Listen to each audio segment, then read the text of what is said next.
बहुत ही सुंदर सा लोकगीत। भाई से भाई लड़े,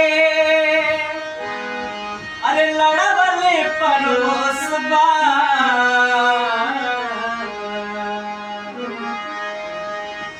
भाई से भाई लड़े, लड़वले परोस बा।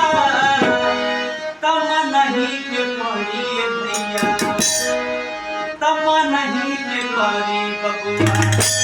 अरे जमाना एक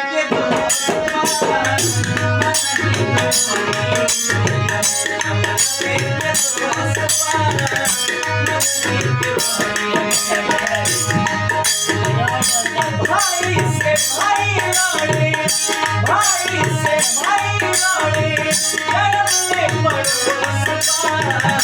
मन की पड़ी, मन की पड़ी।